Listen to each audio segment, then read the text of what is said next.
Na noite de 31 de maio de 1483, um homem adentrou-se pelo Alentejo até à fronteira com Castela e hesitou. Hesitou se deveria atravessá-la para abandonar o país onde tinha nascido, onde tinha sido feliz e onde tinha sido não pouco influente e poderoso.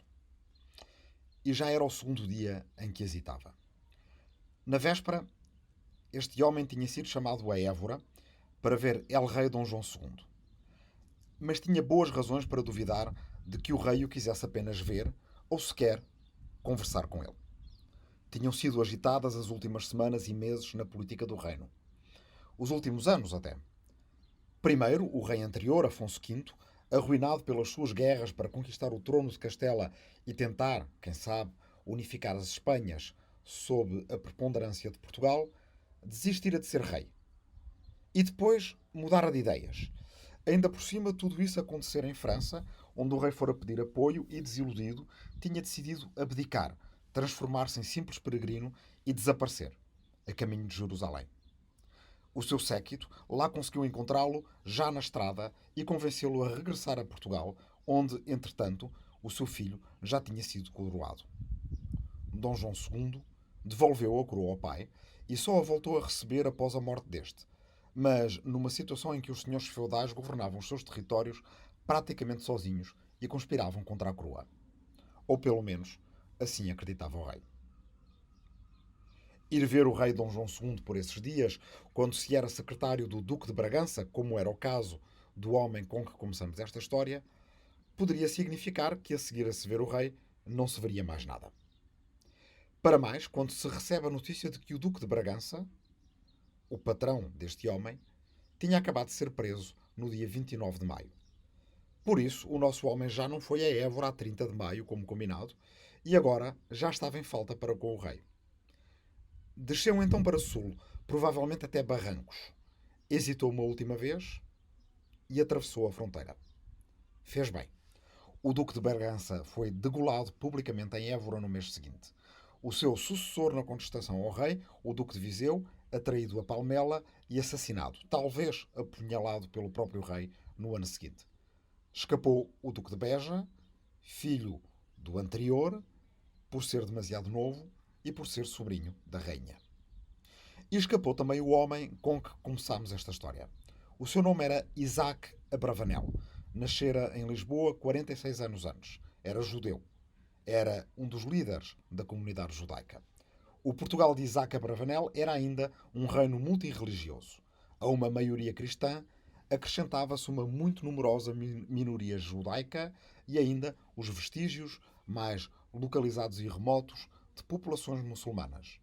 Isto foi antes da expulsão dos judeus portugueses, antes da invenção de cristãos novos e cristãos velhos, antes da introdução da Inquisição. Mas não por muito tempo. Isaac Abravanel, ao fugir por razões políticas, acabou por preceder numa década e pouco o início da fuga em massa dos judeus portugueses que foram expulsos ou perseguidos por razões religiosas. Por isso, Isaac, que era filósofo, um dos últimos grandes filósofos medievais e administrador financeiro, teve de se tornar também num líder político. Depois de um período com Fernando de Aragão, uma nova fuga leva-o desta vez para Nápoles, para onde conseguiu transportar em segurança centenas de famílias de judeus portugueses e espanhóis. E depois para Veneza, onde foi conselheiro da Sereníssima República e intermediário de negócios com o novo rei de Portugal, Dom Manuel I, que era o tal jovem Duque de Beja que anos antes tinha escapado à fúria de Dom João II e que mantinha laços de amizade, agora à distância, com Dom Isaac Abravanel. Os venezianos queriam que Abravanel convencesse os portugueses a manterem negócios com eles, agora que os portugueses tinham descoberto uma nova rota para a Índia que passava ao lado, contornava as antigas rotas da seda, cujo término europeu os venezianos controlavam.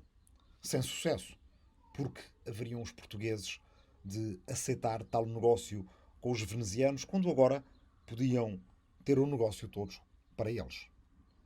A certa altura, cansado das pressões a que era submetido pelas suas atividades de estadista e negociador em nome da sua comunidade ou em nome de quem o quisesse contratar, Isaac Abravanel parou numa pequena ilha do Adriático, chamada Monopoly. Viveu aí os melhores anos da sua vida. E viveu os melhores anos da sua vida a pensar no fim do mundo. Como grande parte da sua geração, seja ela de judeus, cristãos ou muçulmanos, Isaac Abravanel acreditava que o fim do mundo estava muito próximo e via essa probabilidade, essa quase certeza, com um certo alívio.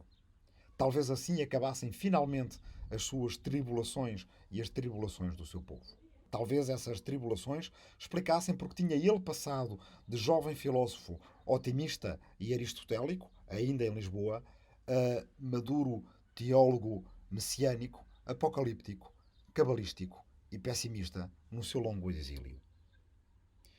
Isaac Abravanel é um nosso antepassado. As forças combinadas de séculos de Inquisição pré-moderna e de nacionalismo moderno obscurecem o facto de que Portugal, durante muito tempo, não foi homogéneo, pelo menos do ponto de vista religioso. E hoje, se quisermos entender a história de Portugal, teremos de saber recuperar, não só entre historiadores, mas também entre o público mais lato, o contributo de judeus e muçulmanos para a nossa história.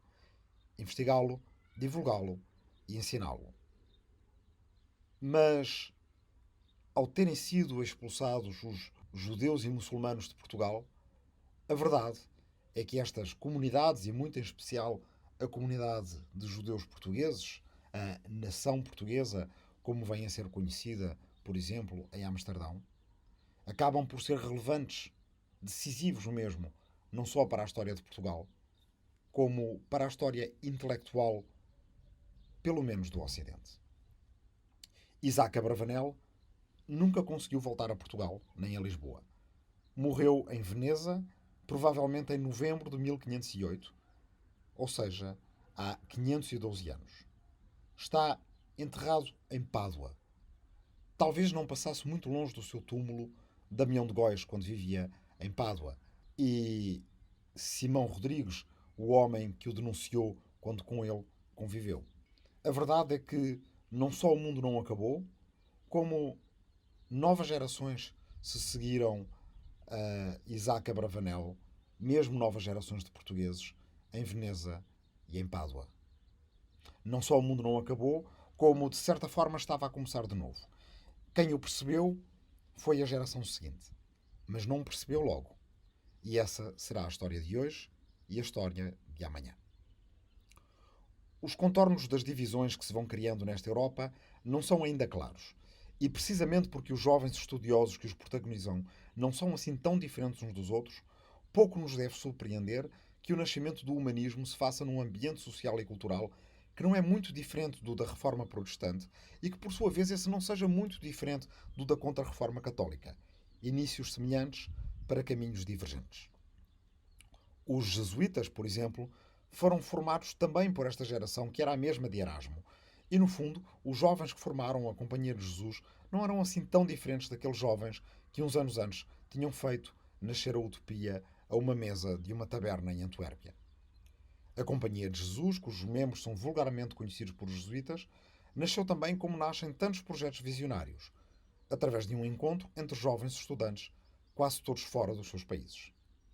Em 1534, em Paris, 7 estudantes da Sorbonne, entre os quais 5 espanhóis, um português, Simão Rodrigues, e um francês, Pierre Fabre, decidiram fundar uma ordem missionária para ir a Jerusalém ou aonde os mandassem as ordens do Papa, como dizia o seu primeiro testamento. Tomaram para tal votos de pobreza e de castidade. O líder natural deste grupo era um jovem ex-militar de origens bascas, Inácio de Loyola. Outro dos seus membros era também basco e levaria a fama da nova Companhia de Jesus até ao Extremo Oriente, Francisco Xavier. No momento do reconhecimento da Companhia de Jesus pelo Papa, em 1540, já jesuítas tinham sido convidados a vir para Portugal por Dom João III, em 1539, 5 anos depois de chegar a Portugal a Santa Inquisição. Os jesuítas iniciaram assim uma atividade longa e profunda que se vai tornar praticamente indissociável dos objetivos dos reis de Portugal nos 2 séculos seguintes, em 2 campos principais: a educação e a missionação. Para ambos, teve um papel decisivo o jesuíta português que estivera no juramento de 1534 em Paris, Simão Rodrigues, e que vivera também com Damião de Góis, tendo sido seu companheiro de quarto na Universidade de Pádua. É Simão Rodrigues que consegue a autorização real para estabelecer os jesuítas no reino, e é ele que funda os primeiros colégios desta ordem. Primeiro, na Mouraria, em Lisboa, o Colégio de Santo Antão, e depois em Coimbra, em Évora e em Braga. Com o passar do tempo, pertencerão aos jesuítas o Colégio das Artes e Humanidades de Coimbra, fundado em 1534, mas entregue à Companhia em 1555, e a Universidade de Évora, fundada no dia 1º de novembro de 1559, 196 exatos anos antes do grande terremoto de Lisboa e a poucos dias de completar 200 anos, quando dela foram expulsos os jesuítas em 1759. Neste ambiente que cruzava devoção religiosa com os estudos humanísticos de uma geração de portugueses que tinha estudado no Colégio de Santa Bárbara, em Paris, de onde viera Simão Rodrigues, e onde o reitor tinha sido um português, Diogo de Gouveia, estabelece-se a tradição e o prestígio escolástico dos jesuítas. Ao mesmo tempo que os jesuítas se estabeleciam nas suas atividades educacionais no reino, Francisco Xavier, que também tinha estudado no Colégio de Santa Bárbara, em Paris, sob o português Diogo de Gouveia, e que será feito no século XVII São Francisco Xavier como apóstolo das Índias, é autorizado por Dom João III a missionar na Ásia. A partir do ano em que Francisco Xavier parte de Lisboa para a Índia, em 1541, os jesuítas crescerão gradual e simultaneamente com o Império Português, até se tornarem omnipresentes em todo o território que os portugueses percorrem, da Amazónia ao Tibete, ao mesmo tempo que desempenham um papel semelhante no Império Espanhol. A expansão dos jesuítas pelo Novo Mundo força-os a serem moldáveis, adaptáveis, a aprenderem línguas, a conhecerem bem as religiões de origem daqueles que esperavam converter, a encontrarem identificações entre os deuses desses povos e os principais elementos teológicos do catolicismo. Ao fazê-lo, distanciaram-se de certa forma das suas raízes no início do século XVI, quando era ainda dominante neles um modelo espiritual de rejeição ao mundo. Mas um dos membros da segunda geração de jesuítas, um italiano chamado Giovanni Pietro Maffei, que nasceu pouco depois da fundação da ordem e nela entrará aos 32 anos, sentiu necessidade a recorrer a um antigo título de Santo Ambrósio, o professor milanês de Santo Agostinho, para descrever os fundadores da ordem. Disse que eles viviam sob uma intenção de fuga seculi, ou fuga ao século, no sentido de fuga ao mundo real. Quando este título foi traduzido por um católico inglês ainda no século XVI, ganhou um subtítulo que diz tudo: The Sacred Hatred of the World, o ódio sagrado ao mundo. Fuga seculi, o ódio sagrado ao mundo, era um sentimento comum à gente religiosa de várias religiões no fim da Idade Média. Vimos já como Isaac Abravanel, o judeu, abandonou os seus entusiasmos aristotélicos para se dedicar a estudar uma data para o fim do mundo. Mas, após esse fim da Idade Média, já numa época pós-Renascimento e pós primeiras navegações, descobrimentos e expansão europeia, outros odeiam o mundo, detestam-no com uma força tal, precisamente por ele não ter ainda acabado. E porque agora, ao estar o mundo a expandir-se e a tornar-se apenas um e redondo e com tantos povos diferentes, alguns dos quais nitidamente muito mais sofisticados do que os europeus, sem conhecerem os ensinamentos cristãos, alguns vivendo numa harmonia entre si que os europeus desconfiam que não pudesse acontecer sem o conhecimento do Novo Testamento, mas que alguns, como Michel de Montaigne, verão acontecer. Outros, então, odeiam o mundo, precisamente por ele não ter ainda acabado e por ele não estar perto de acabar. Para demonstrarem o seu amor maior pela espiritualidade do mundo que há de vir, é preciso desprezar, detestar este. Detestar a sua carnalidade, a sua corporeidade. Detestar este mundo desgraçado em que vivemos. A viragem para o interior da alma vinha já da Baixa Idade Média, de um movimento, por exemplo, como o da Devoção Moderna, que florescera na Alemanha e na Holanda a seguir aos tempos da peste negra. Nesse movimento havia que desviar o pensamento das coisas do mundo e concentrá-lo em exercícios espirituais, como os jesuítas hão de fazer, exercícios que ponham a alma num estado de desprezo pelas coisas materiais, em antecipação pelo mundo que há de vir. Para isso, é preciso não só esperar pelo fim deste mundo, há que não gostar dele e há que demonstrar que não se gosta dele. Esse ódio ao mundo vai influenciar católicos e protestantes. Martinho Lutero era particularmente enfático na linguagem com que o exprimia. Linguagem escatológica, mas não naquele sentido que aprendemos nas conversas anteriores. É que a escatologia como ciência do fim do mundo vem do grego eschatos, que significa término. E a escatologia de Lutero vem também daí, mas também de outra palavra grega, skatos, que significa excremento ou simplesmente merda. Se a origem é comum porque escatos, término, possa ter algo a ver com scatos, excremento, que é por definição daquilo que sai do término do tubo digestivo, seria talvez preciso saber linguística grega e as suas ligações à língua proto-indo-europeia para o poder decidir. Mas a verdade é que na língua portuguesa, escatologia e escatologia são duas palavras, ou a mesma palavra, para duas coisas diferentes. A ciência do fim do mundo e o discurso sobre a merda. Já dissemos antes que era assim que Lutero se referia ao mundo. Esta casa de merda, ou Scheisseshauser. No momento em que escreveu a sua carta com as 95 teses ao bispo, refere-se até a si mesmo nestes termos. Sei que não sou mais do que um pequeno excremento, diz ele, utilizando a palavra latina para fezes, faix. E não mais deixará de utilizar esta linguagem, digamos, de forte odor, durante toda a sua vida, até mesmo ao momento em que se sentir a morrer e escrever uma carta à sua mulher dizendo que agora ele era apenas um excremento à espera de sair de um ânus envelhecido. E dilo numa linguagem bastante mais viva que não vou reproduzir aqui porque a minha mãe ouve este podcast. Ou seja, para glorificar o próximo mundo era preciso rebaixar este. E esta linguagem escatológica em Lutero não está ali por acaso. Era preciso rebaixar este mundo como se ele não fosse mais do que um mundo excrementício. Mas será que este mundo era um ódio ao mundo porque se esperava que ele acabasse? Ou, especulo eu, antes porque estavam estes homens furiosos com o facto do mundo não ter ainda acabado? Particularmente ilustrativo é um exemplo anterior, tirado da infância e adolescência de um fanático católico como Girolamo ou Jerónimo Savonarola, nascido em Ferrara na segunda metade do século XV. Quando ainda era adolescente, o pequeno Girolamo apaixonou-se por uma jovem de casa nobre que era sua vizinha, chamada Laodomia, que era da importante família Strozzi.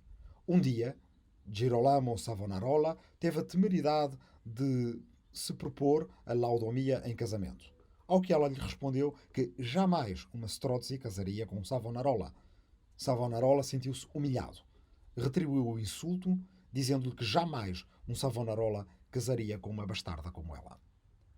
A partir daí, o pequeno Savonarola passou a detestar o mundo. É ele próprio que diz detestar este mundo com todas as suas forças. Não com rancor, mas com orgulho, naquilo em que se parece com tantos fanáticos e fundamentalistas religiosos ao longo da história, até aos dias de hoje. Gente que tem um passado que às vezes pode ser de dissipação e que, a partir de um certo momento, considera que só pode depurar-se através do ódio ativo ao mundo, o tal ódio sagrado ao mundo. Savonarola afastou-se das coisas do mundo então.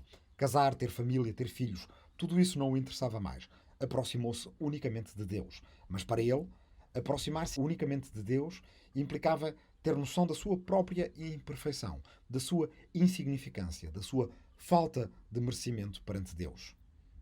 e implicava detestar-se este mundo para melhor amar ao próximo. Este ato de humildade radical invertida, de detestar-se o mundo, de detestar-se a si mesmo, pode, no fim, resultar na maior das soberbas. A soberba do arrogante que tem a arrogância de se considerar a pessoa mais humilde do mundo. A arrogância do pecador que peca ao viver na obsessão de nunca pecar. Os contemporâneos de Savonarola notaram todos a sua rigidez, a sua inflexibilidade, a sua certeza inamovível na sua própria certeza. E muitos daqueles que notaram tudo isto gostaram de tudo isto. O jovem Girolamo, ou Jerónimo, escrevia poemas sobre a ruína do mundo e a ruína da Igreja ainda antes de entrar no convento. No convento, fez-se notado pela sua severidade e pela mesma se fez notar ao passar pelos estudos em Bolonha, que não concluiu, e depois, quando chegou a Florença, em 1482. 100 anos depois de Boccaccio, 200 anos depois de Dante, um mundo de diferença em relação a qualquer um deles, talvez apenas a mesma vontade de se fazer notar na cidade grande. E Savonarola vai fazer-se notar. Torna-se o pregador mais famoso da cidade. Não se anuncia apenas como católico, ou até como muito católico, ou até como mais católico do que qualquer outro, mais católico do que o Papa. Mas dá o passo, por agora já costumeiro e de grande sucesso, de considerar que Roma é uma rameira e que o papado está perdido. Pois claro que para se ser católico se deve ser mais católico do que o Papa. Aliás, para ser católico é-se, por definição, mais católico do que o chefe daquela igreja que já está arruinada. Com este tipo de discurso, Savonarola é expulso pela primeira vez de Florença. E aqui dá-se uma grande reviravolta, porque o homem que vai conseguir fazê-lo regressar é nem mais nem menos do que Giovanni Pico della Mirandola, que persuade Lorenzo de Medici, da grande família de magnates e mecenas florentinos, que na prática controlam a cidade, a deixar regressar aquele que viria a ser o seu pior inimigo. É estranho o papel de Pico della Mirandola nesta história, porque Pico era o mais famoso dos humanistas, já então conhecido na Europa toda pela sua defesa da filosofia grega e latina e bem conhecedor da forma como essa filosofia grega e latina transitara através de escritores de língua arábica, muitos deles, ou quase todos eles, muçulmanos. Pico della Mirandola fora o ídolo de juventude de Thomas More, que começou a sua carreira literária em Inglaterra escrevendo uma biografia de Pico quando este estava ainda vivo em Itália. A fama de Pico della Mirandola em vida e em muito jovem viera principalmente de 1485, quando ele escrevera não apenas 95 teses, isso seria para os fracos, mas 900 teses, e anunciara a todos os letrados europeus que estaria interessado em discuti-las em Roma no ano seguinte, organizando um grande congresso pan-europeu de intelectuais. Entre as 900 teses, lá estão em lugar central duas, uma das quais Pico della Mirandola acredita diretamente a Averroes. Una est anima intellectiva in omnibus humanibus.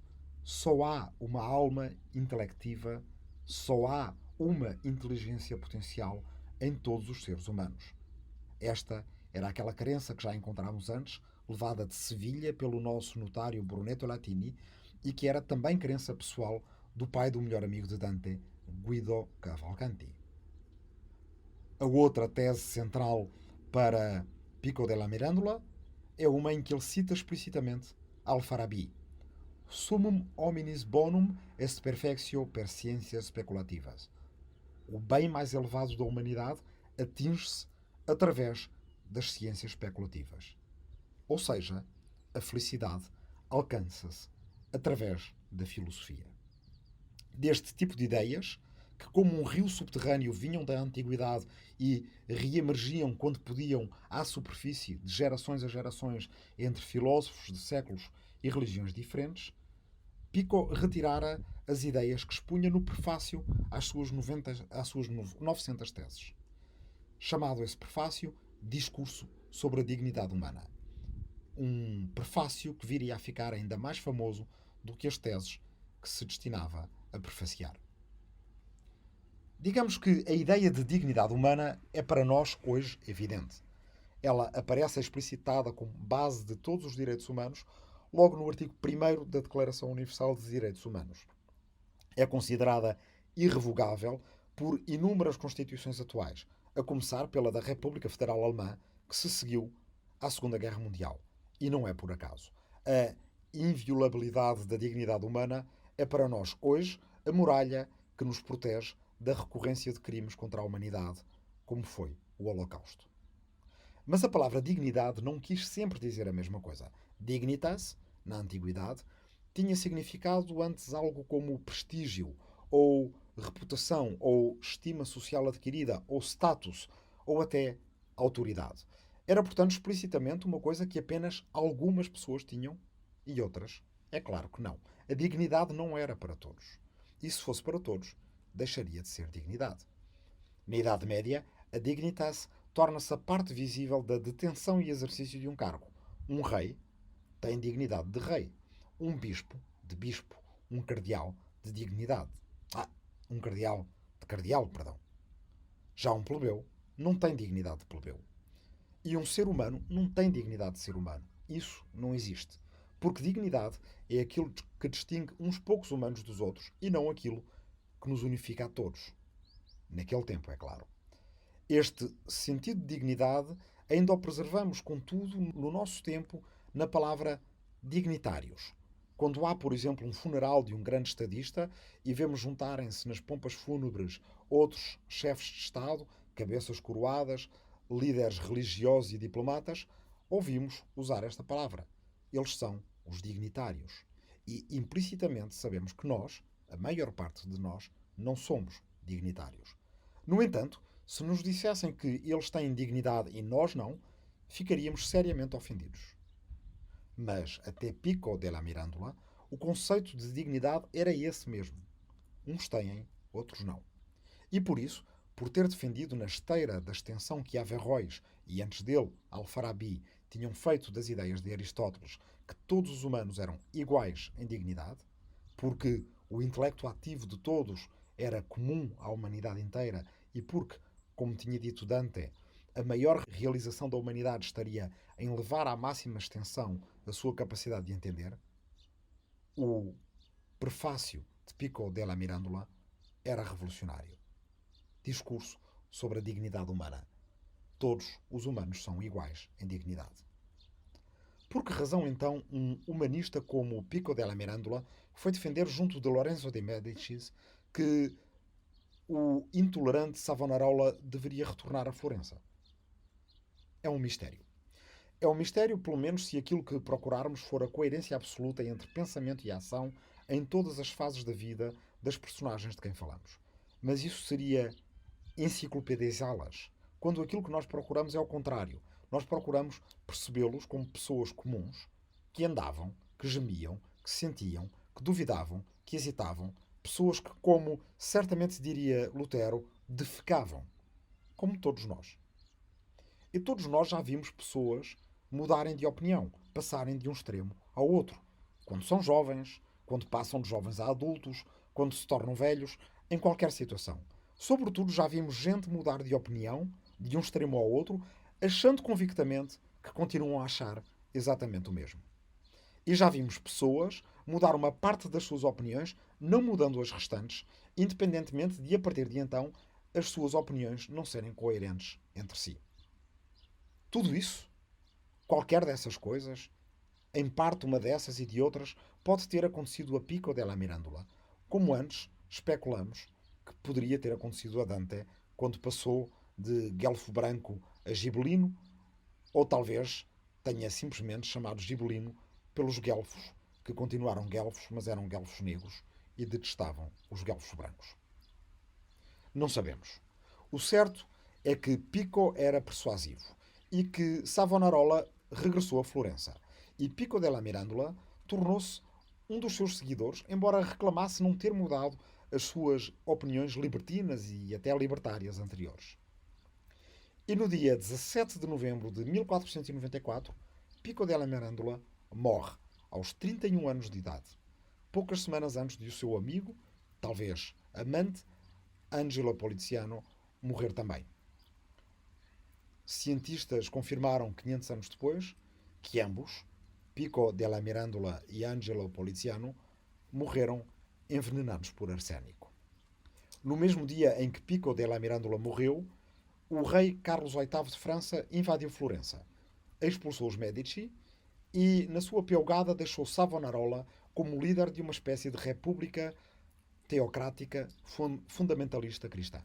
Durante 3 anos, Savonarola foi líder incontestado da cidade. Quando o Papa o chamou a Roma na esperança de o controlar, Savonarola recusou sair. Foi então excomungado e recebeu a notícia naturalmente com felicidade, pois ele próprio não queria que a corrupta Roma o reconhecesse. Em vez disso, fez novas profecias nas quais Roma estaria prestes a ser destruída e Florença a substituí-la como capital da cristandade.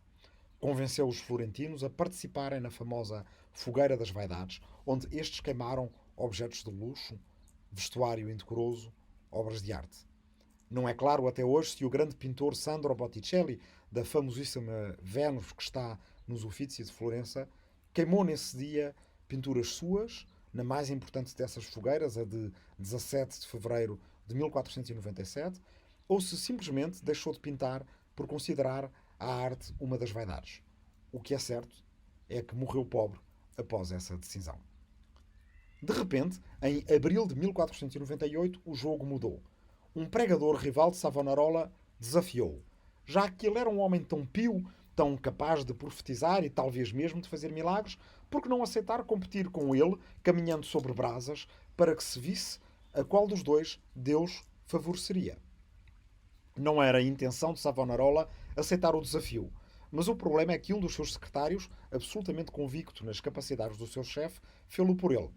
E a partir daí, Savonarola não pôde recuar. Veio o dia aprazado, as fogueiras foram acendidas e, como era hábito, milhares de pessoas juntaram-se na praça em frente ao Palácio Cívico para ver o espetáculo da fé. Mas os contentores foram-se atrasando, talvez acobardando, foram demorando preparações, foram protelando a função, até que veio uma chuvada e a chuvada apagou as fogueiras, esfriou as brasas e deixou a multidão ensopada e, pior do que isso, sentindo-se enganada.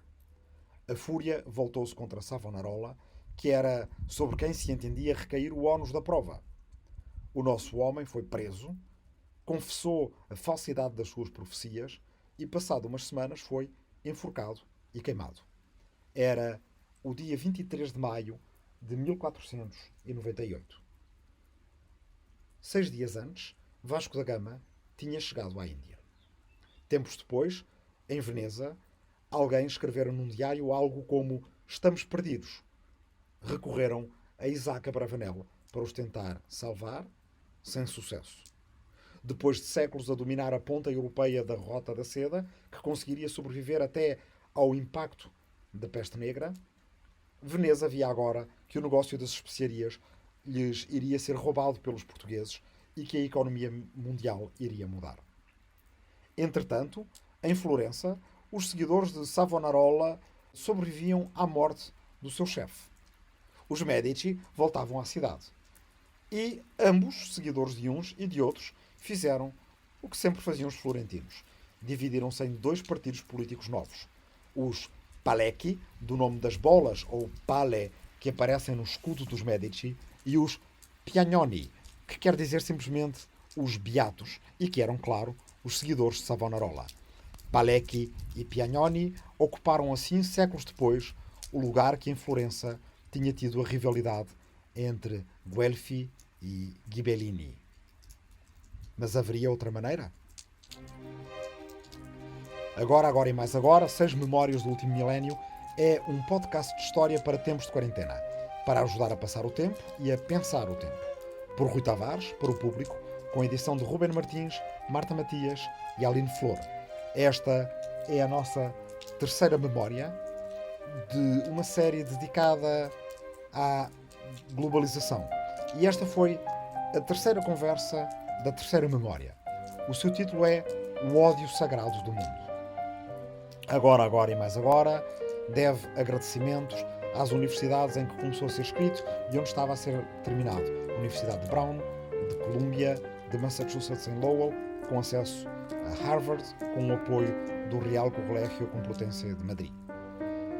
Agradece-se às fundações Luso-Americana para o Desenvolvimento, SAB e Gulbenkian, os apoios para estas estadias e atividades e, principalmente, a pessoas: Onésimo Teutónio Almeida, Pierre Carrel Billard, João Constâncio, Frank Souza, José Manuel Martínez Sierra, Anne Stinkelmans e António Castro Freire. A ilustração que podem encontrar no frontispício deste podcast, nos agregadores habituais, representa Al-Farabi com a utopia de Thomas More na cabeça. Foi desenhada por Eduardo Viana.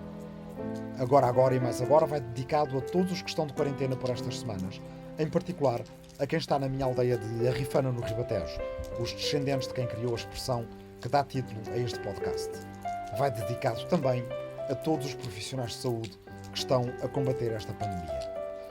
E hoje, no dia em que já há mais de 2 milhões de infectados pelo Covid-19 em todo o mundo, vai à memória dos que não sobreviveram e na esperança das melhoras daqueles que estão ainda a lutar pela vida.